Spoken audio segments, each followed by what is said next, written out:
Supreme कोर्टे Mathura Shri Krishna जन्मभूमि मुक्ति निर्माण ट्रस्टे द्वारा वैज्ञानिक सर्वेની માંગ કરતી અરજી ફગાવી છે। કોર્ટે અરજી પર વિચાર કરવાનો પણ ઇનકાર કરી દીધો છે। અગાઉ 1 જુલાઈએ इलाहाबाद કોર્ટે શાહી ઈદગાહની વૈજ્ઞાનિક સર્વે કરવાની માંગ કરતી અરજી ફગાવી દીધી હતી। इलाहाबाद કોર્ટે અરજી ફગાવતા શ્રી કૃષ્ણ જન્મભૂમિ મુક્તિ નિર્માણ ટ્રસ્ટે હાઈકોર્ટના નિર્ણયને સુપ્રીમ કોર્ટમાં પડકાર્યો છે। ટ્રસ્ટે અરજીમાં 1968માં થયેલા કરારની માન્યતા વિરુદ્ધ દલીલ કરી હતી, જે તે કરારની છેતરપિંડી હોવાનું કહ્યું છે। અરજીમાં એમ પણ જણાવાયું છે કે સત્તાવાર રીતે ઈદગાહ નામથી જમીનની નોંધણી કરાવી જ શકાતી નથી, કારણ કે તેનો ટેક્સ મથુરાના કટરા કેશવદેવના ઉપનામ હેઠળ લેવાઈ રહ્યો છે। ઉલ્લેખનીય છે કે હિન્દુ પક્ષનો દાવો છે કે ઔરંગઝેબે મથુરામાં મંદિર તોડી મસ્જિદ બનાવી હતી। ઔરંગઝેબે 1670માં મથુરામાં ભગવા કેશવદેવનું મંદિર તોડાવી દીધું હતું, तो मथुरा में शाही ईदगाह मस्जिद बनावी देवाई। मथुरानो आ विवाद कुल 13.37 एकड़ जमीन पर मालिकी हकथी संबंधित है। हिंदू पक्ष तरफथी शाही ईदगाह मस्जिद ने हटाववा अने ते जमीन श्री कृष्ण जन्मस्थान ने आपवानी मांग करवामां आवी छे। पहले जो हाईकोर्ट ने ऑर्डर किया था, तब उस समय हाईकोर्ट से पहले ही एक ऑर्डर हुआ था जिसमें सारे मैटर्स को जो है हाईकोर्ट अपने पास सुओ मोटो उन्होंने ट्रांसफर कर लिया था। उसके बाद ये केस हमारा जो हुआ तो वो रिवीजन कोर्ट नहीं हो सकता, तो उसको लेकर सुप्रीम कोर्ट ने कहा है कि आप दोबारा जाइए और जाके हाई कोर्ट में अपनी एप्लीकेशन लगाइए। एप्लीकेशन लगाने के बाद वहां से आप डिसाइड कराइए इस चीज को। कृष्ण जन्मभूमि हमारी थी, हमारी है, हमारी रहेगी, और हम देश के सर्वोच्च न्यायालय में अपनी मांग को, अपनी हक को लेकर आए थे, और हमें पूरा विश्वास है माननीय न्यायालय ने जो आदेश दिया है ये हमारे हिंदू समाज के लिए, श्री कृष्ण जन्मभूमि के लिए जल्द ही वहां बनेगी। ये हर तरह से हमें स्वीकार है। टीम इंडियाए ऑस्ट्रेलिया सामेनी वनडे सीरीज में जीतनी शुरुआत करी। मोहाली में रमाયેલી प्रथम वनडे में टीम इंडियाए 5 विकेटथी आसान जीत नोंधावी हती। टॉस जीत्या बाद टीम इंडियाए फील्डिंग पसंद करी अने मोहम्मद शमीना 5 विकेटना स्पेल सामे ऑस्ट्रेलियन टीम इनिंगना अंतिम बॉल पर 276 रनना स्कोर पर ऑल आउट थई। ओपनर डेविड वॉर्नरना अर्धशदी बाद स्मिथे 41 अने डॉस इंग्लिशे 45 रन बनाव्या, तो मार्नस लाबुशैन अने कैमरून ग्रीने 30+ इनिंग रमी, जेना जवाबमां गायकवाड़ अने शुभमन गिले 142 रननी ओपनिंग भागीदारी साथे मजबूत शुरुआत अपनावी। तो बनेनी विकेट बाद लोकेश राहुल और सूर्यकुमार यादवनी अर्धशदी साथे टीम इंडियाए 8 बॉल बाकी रहता आसान जीत नोंधावी हती। आ जीत साथे टीम इंडिया 3 वनडेनी सीरीज 1-0 थी लीड करी रही है। तो आ साथे ज टेस्ट और T20 बाद टीम इंडिया वनडे रेन्किंग में पण नंबर 1 पर पहुंची।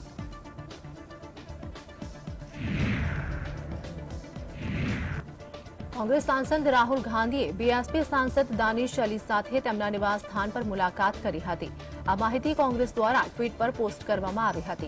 कांग्रेसे करेल पोस्टमां लख्युं हतुं के राहुल गांधी बीएसपी सांसद दानिश अलीने मळवा तेमना निवास स्थान पर गया हता, कारण के संसदमां बीजेपी सांसद रमेश बिधुरीए तेमनुं अपमान कर्युं हतुं। तेमने संसदमां बीजेपीना 2 मंत्रीओ तरफथी कटु शब्दोथी संबोधित करवामां આવ્યા હતા। તેની સાથે આ પ્રકારનું વલણ સંસદમાં सांसद दुनारा करवाथी सांसदीय प्रतिष्ठाने नुकसान पहोंचाडे छे।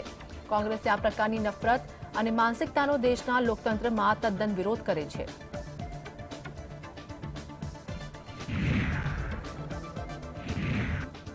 लोकसभाना स्पीकर ओम बिरलाए बीजेपी सांसद रमेश बिधुरीए करेल टिप्पणी सामे गंभीर कार्यवाही करवानी चेतवणी आपी छे। तेमणे बीएसपी सांसद दानिश अली पर अभद्र टिप्पणी करी हती। संसदमां रमेश बिधुरीनी गंभीर टिप्पणीथी भारे रोष फैलायो हतो। आ पछी तेमना निवेदनोने पण रेकॉर्डमांथी हटावी देवामां આવ્યા છે। હવે લોકસભા સ્પીકર ઓમ બિરલાએ તેમને ચેતવણી આપી છે કે તેઓ ફરીથી આવી ભાષાનો ઉપયોગ ન કરે, નહીંતર તેમની સામે કડક કાર્યવાહી કરવામાં આવશે। लोकसभा स्पीकर ओम बिरलाए चंद्रयाननी सफलता पर चर्चा दरमियान बीएसपी सांसद दानिश अली विरुद्ध उपयोगमां लेवाता वांधाजनक शब्दोने गंभीरताथी लीधा हता। लोकसभा स्पीकरे रमेश बिधुरीने आ प्रकारनुं वर्तन फरी न करवा कड़क चेतवणी आपी हती।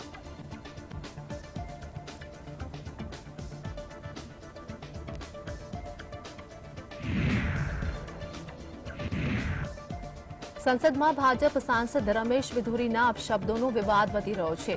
आ मामले बसपाना सांसद दानिश अलीए कह्युं कि भाजपनी कथनी अने करनी में फरक न होत तो आ प्रकारनो व्यवहार न करायो होत। आ साथे ज कह्युं कि मने मारा विस्तारनी जनताए सांसद में हेट स्पीच सांभळवा मोकल्यो नथी। मने विश्वास छे કે સ્પીકર આ બાબતે કડક કાર્યવાહી કરશે, નહીંતર હું મારું સાંસદ સભ્યપદ છોડવા પણ તૈયાર છું.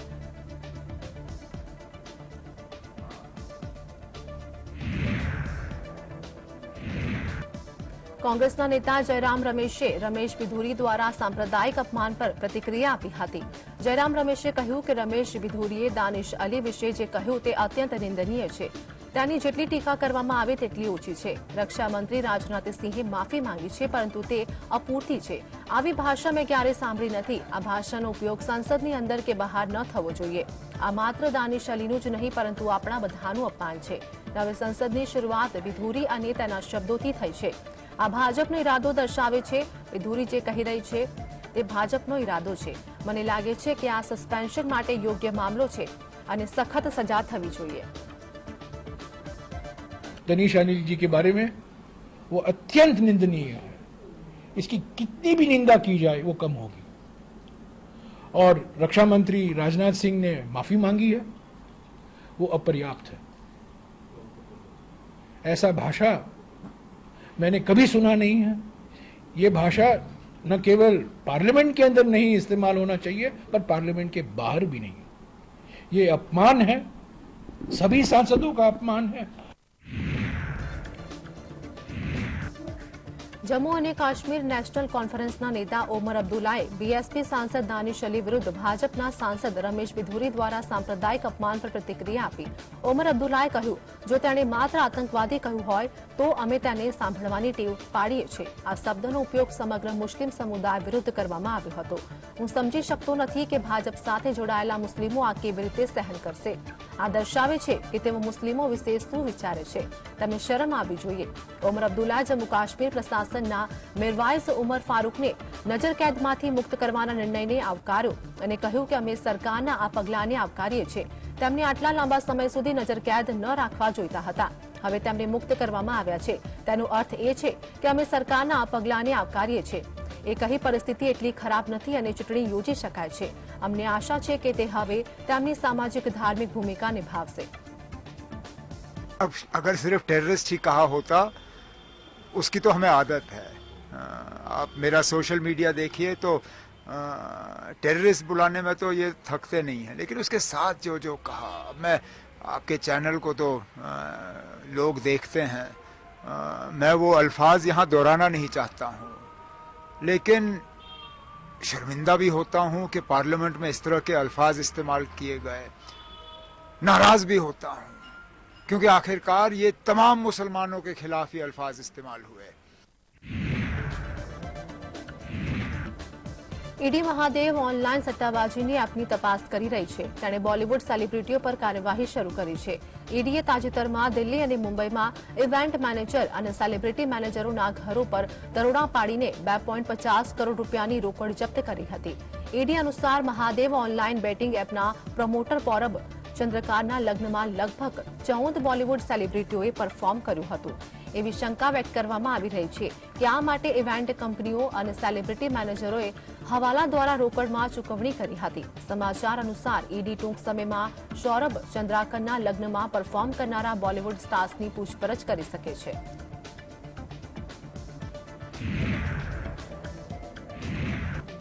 જેડીએસ દ્વારા બીજેપી સાથે ગઠબંધન કરવામાં આવ્યું છે. હાલમાં કેન્દ્રીય ગૃહમંત્રી અમિત શાહના નિવાસસ્થાન પર જેડીએસ પાર્ટીના નેતા એચડી કુમારસ્વામી વચ્ચે મુલાકાત થઈ હતી. આ બેઠકમાં બીજેપી અધ્યક્ષ જેપી નડ્ડા પણ હાજર હતા.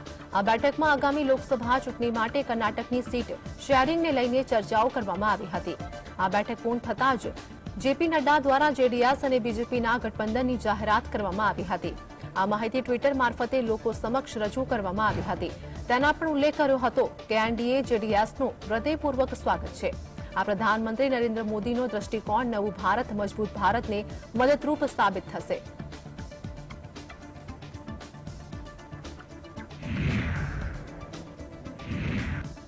તૃણમૂલ કોંગ્રેસના નેતા અભિષેક બેનર્જીએ કોલકાતા હાઈકોર્ટ તરફથી રાહત મળી છે. કોર્ટ દ્વારા ઈડીને આદેશ આપવામાં આવ્યો છે કે પશ્ચિમ બંગાળના સ્કૂલ ભરતી કૌભાંડમાં આગળ કોઈ પણ પ્રકારની તપાસ કરવામાં ન આવવી જોઈએ. પણ બીજી તરફ વિપક્ષી કોંગ્રેસ અને માર્ક્સવાદી કમ્યુનિસ્ટ પાર્ટીએ આ ઘટના પર કોઈ પ્રતિક્રિયા આપી નથી.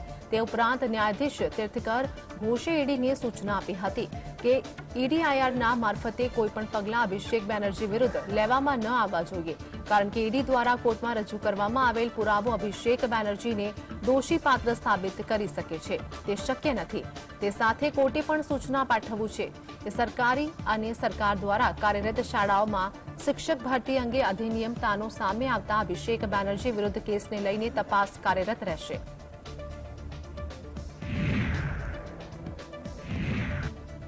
હાંગઝોઉમાં રમાઈ રહેલી એશિયન ગેમ્સ મામલે ચીને ભારત સામે નવો વિવાદ ઉભો કર્યો છે। અરુણાચલની 3 મહિલા ખેલાડીઓ એશિયન ગેમ્સમાં ભાગ લેવાની હતી, જોકે તે પહેલા જ ચીને વિઝા આપવાનો ઇનકાર કરી દીધો છે, તો ભારતે પણ એશિયન ગેમ્સની ભાવના અને નિયમોનું ઉલ્લંઘન કરવાનો ચીન પર આરોપ લગાવી જબડાતોડ જવાબ આપ્યો છે। આ ઉપરાંત ભારતના રમતગમત મંત્રી અનુરાગ ઠાકુરે પણ ચીનની મુલાકાત રદ કરી છે।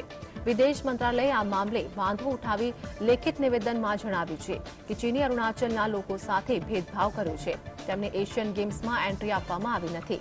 ત્યારબાદ ભારતના રમતગમત મંત્રી અનુરાગ ઠાકુરે તે દેશમાં પગ નહીં મૂકે। ભારતે ચીનના આ હરકતનો કડક વિરોધ નોંધાવ્યો છે। સરકારે સ્પષ્ટ જણાવ્યું છે કે દેશના કોઈપણ રાજ્ય સાથે આવો વ્યવહાર સાંખી લેવામાં નહીં આવે।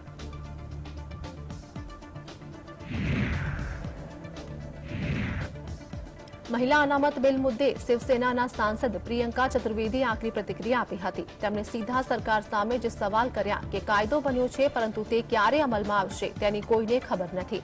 તમે સમજી શકો છો કે માત્ર એક્ટ જ પસાર કરવામાં આવ્યો છે, કારણ કે દુનિયામાં એવો કોઈ કાયદો બન્યો નથી જે તરત જ લાગુ ન થયો હોય।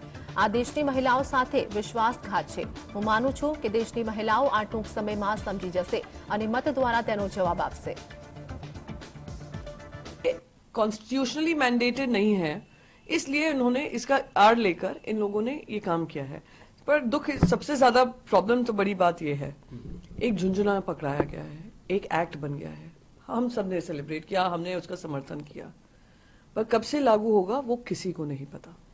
वो खुद लॉ मिनिस्टर भी कह रहे थे शायद 2029 में भी ना हो। तो आप समझ सकते हैं आपने जो किया है, सिर्फ एक्ट पास किया, और दुनिया में कोई ऐसा एक्ट नहीं बना होगा जो इमीडिएटली इंप्लीमेंट नहीं हो रहा है। आप कर रहे हैं 2029 का वादा कर रहे हैं, 2029 के बाद आप 2034 कर देंगे, 2034 के बाद आप 2039 कर देंगे। મધ્યપ્રદેશના પૂર્વ મુખ્યમંત્રી અને પ્રદેશ કોંગ્રેસ અધ્યક્ષ કમલનાથે શિવરાજસિંહ ચૌહાણ પર નિશાન સાધતા કહ્યું કે ભ્રષ્ટાચાર, બેરોજગારી, આદિવાસીઓ અને મહિલાઓ પર અત્યાચારમાં રાજ્ય નંબર 1 છે। આ ચહેરો છે શિવરાજસિંહ ચૌહાણ રાજ્યનો બનાવ્યો છે। હું આ આંકડા નથી આપી રહ્યો, પરંતુ આ કેન્દ્ર સરકારના આંકડા છે। રાજ્યનો દરેક વ્યક્તિ કાં તો ભ્રષ્ટાચારનો સાક્ષી છે અથવા તેનો ભોગ બનેલો છે। आप ऐसे प्रदेश में आए हैं जो बेरोजगारी में नंबर 1, भ्रष्टाचार में नंबर 1, हमारे आदिवासियों पर अत्याचार पर नंबर 1, हमारे महिलाओं पर अत्याचार में नंबर 1। ये शिवराज सिंह जी ने 18 साल में देश का चेहरा बनाया। ये आज आंकड़े मैं नहीं दे रहा, ये तो केंद्र सरकार के आंकड़े हैं। आप पढ़िए, आदिवासियों के अत्याचार में मध्य प्रदेश नंबर 1। ये आज हमारे प्रदेश की स्थिति है।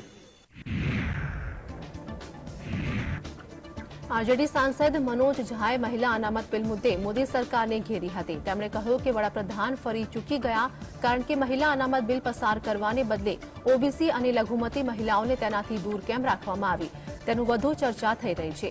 જાતિની વસ્તી ગણતરી બાબતે સરકારનું ચારિત્ર્ય શંકાસ્પદ કેમ છે, અને હું જાણું છું કે વડાપ્રધાનના રાજકારણને મુશ્કેલીમાં મૂકવા માટે આ પૂરતું છે।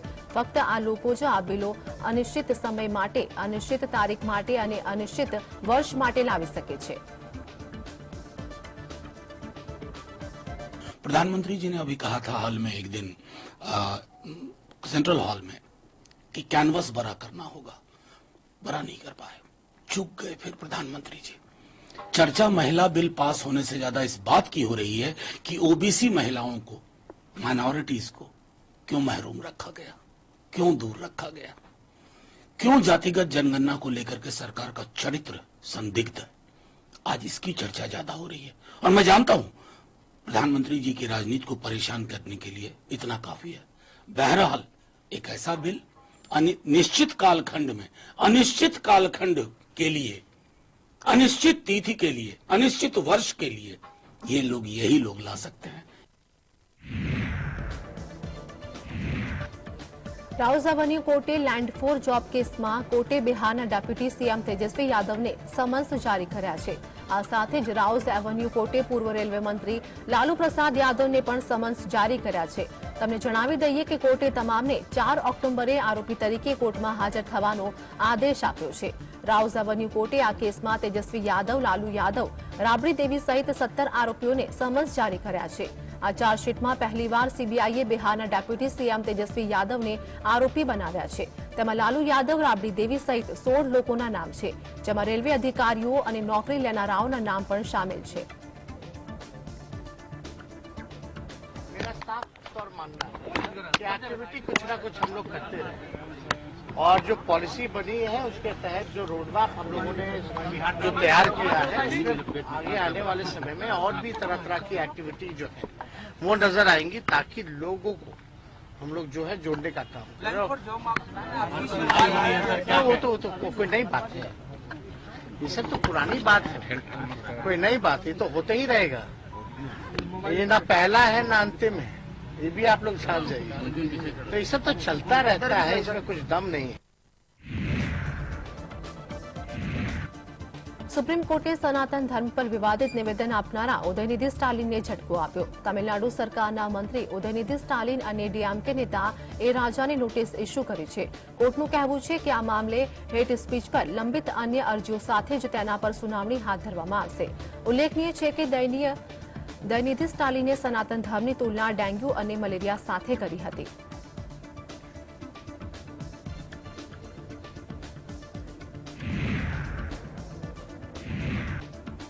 કેનેડામાં ખાલિસ્તાની આતંકવાદી હરદીપસિંહ નિજ્જરની હત્યામાં ભારત પર આરોપ લગાવનારા કેનેડા વડાપ્રધાન જસ્ટિસ ટ્રુડોએ ફરી એકવાર પોતાનું નિવેદન આપ્યું છે। તેમણે ન્યૂયોર્કમાં પ્રેસ કોન્ફરન્સ દરમિયાન કહ્યું કે મેં વડાપ્રધાન મોદી સાથે સીધી વાતચીત કરી છે। આ દરમિયાન મેં તેની સાથે આ બાબતે વાત કરી।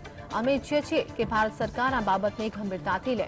કેસમાં સંપૂર્ણ પારદર્શિતા સુનિશ્ચિત કરવા અને ન્યાય અપાવવા માટે અમારી સાથે મળીને કામ કરો। આપણે કાયદાનું પાલન કરનાર દેશ છીએ। અમે કેનેડિયન નાગરિકોની સુરક્ષા અને અમારા મૂલ્યોને જાળવી રાખવા માટે દરેક જરૂરી પગલાં ભરવાની દિશામાં કામ કરવાનું ચાલુ રાખીશું। હાલમાં અમારું ધ્યાન આના પર છે।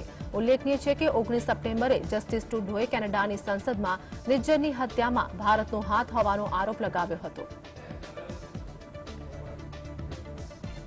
I said I had a direct and frank conversation with the Prime Minister in which I shared my concerns in no uncertain terms. We call upon the government of India to take seriously this matter and to work with us to shed full transparency and ensure accountability and justice in this matter. We are a country of the rule of law. We are going to continue to do the work necessary to keep Canadians safe and to uphold our values and the international rules-based order. That's our focus right now. Khalistan મુદ્દે ભારત અને Canada વચ્ચે વિવાદ વધી રહ્યો છે। ખાલિસ્તાની નેતાની હત્યા પર કેનેડાના પીએમ જસ્ટિસ ટ્રુડોના નિવેદન બાદ બંને દેશો વચ્ચે ઝઘડો થયો હતો।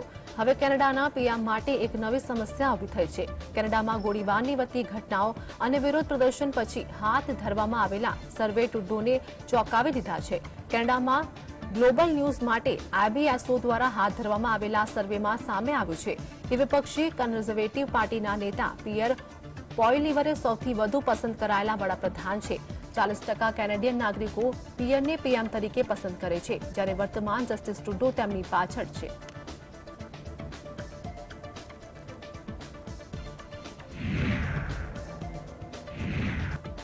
જમ્મુ કાશ્મીરમાં સસ્પેન્ડેડ ડીએસપી આદિલ મુસ્તકાકની આતંકવાદીઓને મદદ કરવાના આરોપમાં ધરપકડ કરી હતી। શેખ આદિલ પર આતંકવાદી પ્રવૃત્તિમાં સામેલ આરોપી મુઝમિલ જહોર પાસેથી 5 લાખ રૂપિયાની લાંચ લેવાનો અને અન્ય પોલીસ અધિકારીને ફસાવવાનો આરોપ છે।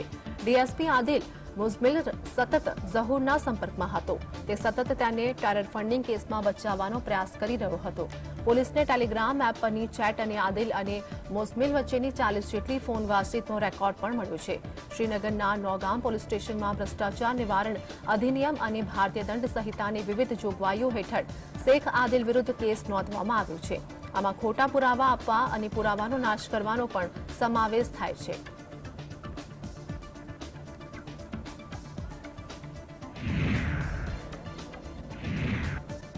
ચીનના જાંગહુમાં 23 સપ્ટેમ્બરથી 19મી એશિયન યોજાવાની છે, પરંતુ આ ગેમ્સમાં અરુણાચલ પ્રદેશના 3 ખેલાડીઓને એન્ટ્રી ન આપવાના ચીનના પગલા પર ભારતે કડક વલણ બતાવ્યું છે.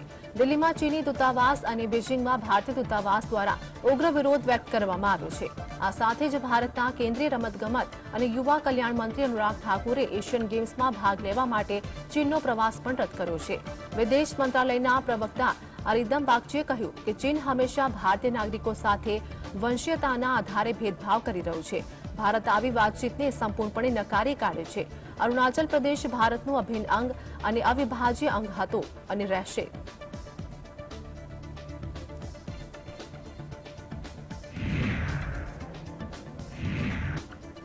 સુપ્રીમ કોર્ટે દેશમાં બેરિયમયુક્ત ગ્રીન ફટાકડા બનાવવાની મનાઈ ફરમાવી છે. આ ચુકાદો જસ્ટિસ A.S. બોપન અને જસ્ટિસ M.M. સુંદરેશની બેન્ચે સંભળાવ્યો છે. કેન્દ્ર સરકાર અને ફટાકડા નિર્માતાઓએ આ ફટાકડા ઓછું પ્રદૂષણ કરતા હોવાનો દાવો કરતા તેનું બનાવવા માટેની પ્રક્રિયા અંગે કોર્ટને માહિતી આપી હતી. આ અરજીને સુપ્રીમ કોર્ટે હાલ ફગાવતા તેના પર રોક લગાવી દીધી છે. કોર્ટે જણાવ્યું હતું કે વર્ષ 2018માં લાગેલા પ્રતિબંધને તમામ અધિકારીઓ વિધિવત રીતે લાગુ કરશે. દિલ્હી જેવા ઘણા રાજ્યોમાં ફટાકડા પર પ્રતિબંધ છે. તે આદેશમાં કોઈની પણ દખલગીરી ચાલશે નહીં. Justice A.S. બોપનાએ અને જસ્ટિસ M.M. સુંદરેશની બેન્ચે વધુમાં ઉમેર્યું હતું કે માત્ર ફટાકડા ફોડનારા પર કાર્યવાહીથી કશું નહીં થાય, તેની જડને જ નાબૂદ કરવી પડશે.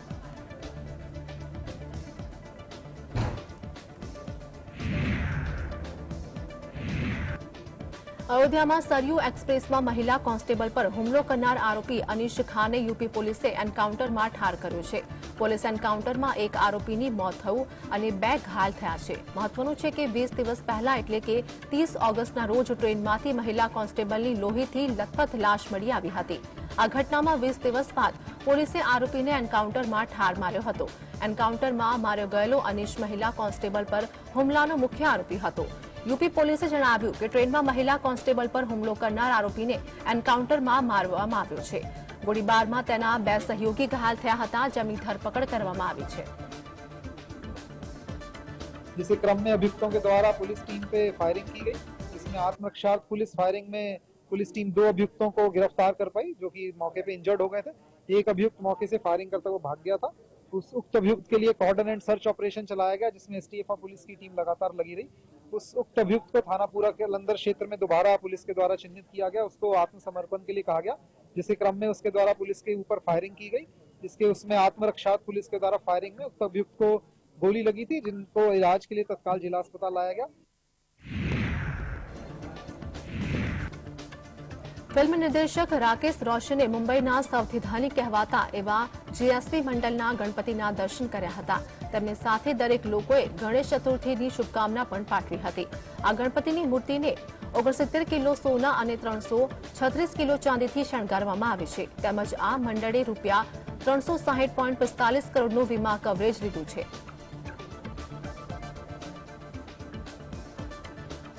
बप्पा जी की दरबार में आए हैं, हर साल आते हैं, कई सालों से आ रहे हैं और यहाँ पे इतनी शांति मिलती है कि फिर अगले साल के लिए वेट करते हैं कि कब वापस आएं और आशीर्वाद लें.